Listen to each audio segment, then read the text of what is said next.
let's start with Wall Street Journal's big expose on Trump Epstein, this very strangely worded letter that frankly doesn't even sound like President Trump. We all know what he sounds like face forward and also behind, in more private settings. And it's not this. Have you ever noticed that enigmas never age? What was it, what he wrote to the sort of poetic lines in there? It's all quite silly, namely because it doesn't move the needle, even if true, and right. It doesn't seem particularly credible.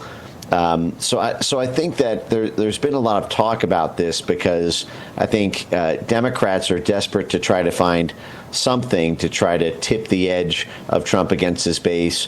But, the folks who were clamoring to try to put the Epstein thing to bed, I think, are not going to be moved by this, that they should suddenly investigate Epstein. And the folks who are looking for genuine declassifications and genuine investigations into, for example, Epstein's intelligence ties, such as myself, are not, moved by this either way. So, I think it's a nothing burger other than in the sort of narrow kind of humorous sense that you now have Trump versus Rupert Murdoch. I believe that just today Trump sued Wall Street Journal, News Corp, and the whole sort of family over this, and Trump is clearly very enraged over it. But other than that, I think this is just kind of a humorous episode. I should note that even if this were to be true, we have the fact that Trump is on the Epstein flight logs from the 1990s. I mean, that was in the binder that was handed out to social media influencers. Mm-hmm. Someone came to my birthday party last week and brought one of those binders, and I was looking through the flight logs, and you can see Donald Trump's name on it. But that was also in the 1990s, about 10 years before there was any conviction. And I don't think that just because someone has interacted with Jeffrey Epstein, who was, effectively a billionaire and deeply connected to lots of different transactions around the political donor world, as well as in all manner of real estate, aviation, biomedical services are necessarily tainted by it. And I think that goes to Trump's point about, trying to put the disclosures in context. But at the same time, I think the fact that what's typically discussed around Epstein is the child sex trafficking and underage prostitution elements of it. What kind of gets lost in the shuffle there is that there was a lot of business that was transacted from businessman to businessman that does not make you a child sex trafficker or something because 10 years before any conviction you were doing business with this guy. Yeah, and I mean, let's be real. Even present day, millionaire and billionaire circles are pretty small, and even more so back in the 1990s. But regardless, I want all of the truth to come out. Now, what do you make of Democrats? I mean, it actually was a question asked on MSNBC by Joe Scarborough. He actually asked the question, why didn't you Democrats care about this coming to light when Joe Biden was in office and you were in power? Why do you think Democrats didn't care about it then? All of a sudden they do now. I know about the dunking aspect. Obviously they want to dunk on Trump, but any other reason? Well, of course, I refer to this as the Epstein hot potato, which is that for the past 15 years or so, there seems to be this hot potato that's passed around where the out-of-power party uses as a cudgel against the in-power party their failure to do the things that the out-of-power party did while they were in power. Like the failure, everyone has had a chance to do something about this for about 20 years. And but there's schmutz on both sides of the aisle here. Jeffrey Epstein started under the Ronald Reagan administration, doing his deal making with key parts of the Ronald Reagan foreign policy establishment, especially around policies in the Middle East, and with Iran having been toppled in a revolution in 1979. This is exactly when Jeffrey Epstein starts to make his way into these kind of Saudi and Israeli and U.S. foreign policy circles around diplomacy with Iran and all the back channel deals with that. And then you have Obviously, during the Bill Clinton era, you had Jeffrey Epstein make 17 trips to the Bill Clinton White House. His lawyers provide a statement in court during his trial that Jeffrey Epstein co-founded the Clinton Global Initiative with Bill Clinton, that Bill Clinton actually in 2002, right when he was starting the Clinton Foundation, flew on Jeffrey Epstein's jet, not just to Lolita Island, but to do international diplomacy work with Jeffrey Epstein at his side. Jeffrey Epstein is essentially being an air chauffeur for Clinton as he traveled to 5 different African countries, and then, as I noted, the involvement with the Clinton Global Initiative. So, I mean, you have this very, very deep interlacing of the Epstein network with both sides of the U.S. political aisle. And I think after what came out about Epstein and the extent of his dealings, both sides had a joint interest in preventing any disclosures.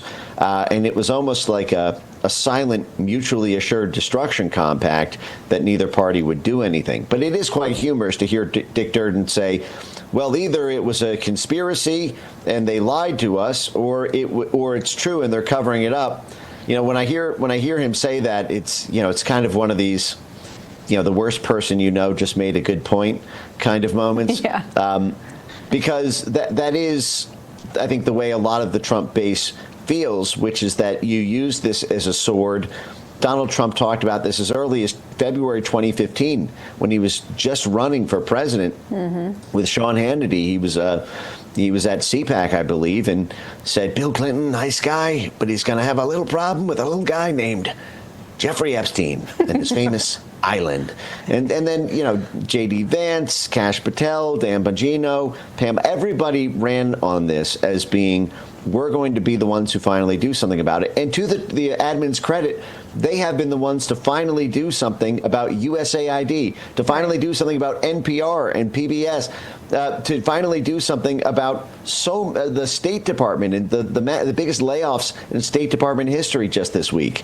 And so I think a lot of the base, given all of the conspiracy theories that have swirled around Jeffrey Epstein, if of all those things, this is the great untouchable, what the heck is really in there that they can't show us, I think is the feeling of the base right now. Yeah, okay, before we let you go, we just got a few more minutes left. So President Trump has ordered the Attorney General to release the grand jury proceedings. It's usually really hard to get some grand jury proceedings released because they're classified, and they do that for a lot of different legal reasons. But once that's out, first of all, how long is it going to take for that to happen? Because you got to go through a process of getting it all declassified and anything that needs to be redacted. Do you think that will appease the base? Will we learn much from that?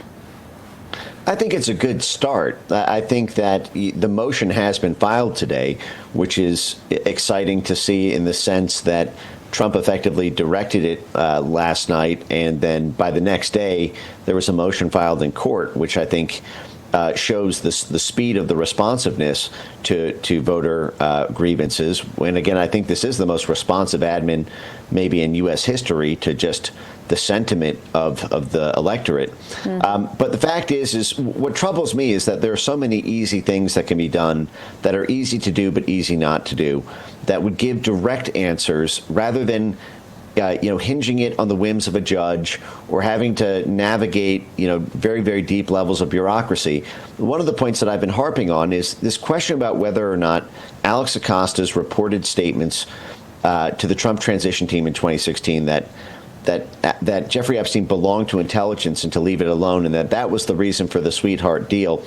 That has been this unanswered question, and there are some very easy ways to get answers to it that I do not see the Pam Bondi Justice Department pursuing. She was asked this at a press briefing just last week and said, I don't know the answer. I'll look into it and get back to you, which I think left everybody feeling, well, you haven't tracked that down yet. The fact is Alex Acosta was brought in for a private interview by the Justice Department to investigate this very issue in November 2020. But the Justice Department is squatting on the transcript. That's at the Office of Professional Responsibility, which reports directly to the Attorney General.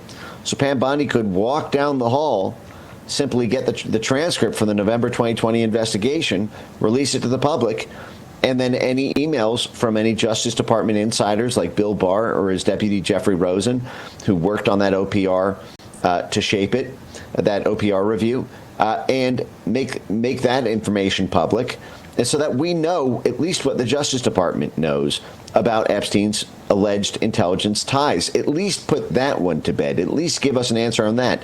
Did Pam, the Attorney General, can authorize a CIA name trace so that every time Epstein's name or cryptonym or any reference with his passport number or anything else appears in any historical CIA files for the past 40 years, she could order that today. It only takes about 2 weeks to get the results back.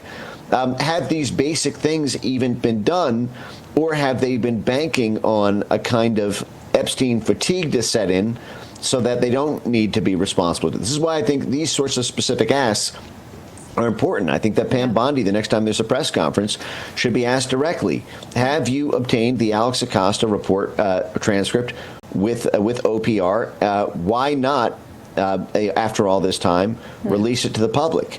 Have you initiated a CIA name trace with the CIA's Office of General Counsel? Yeah. If the answer to that is no, then that's a problem.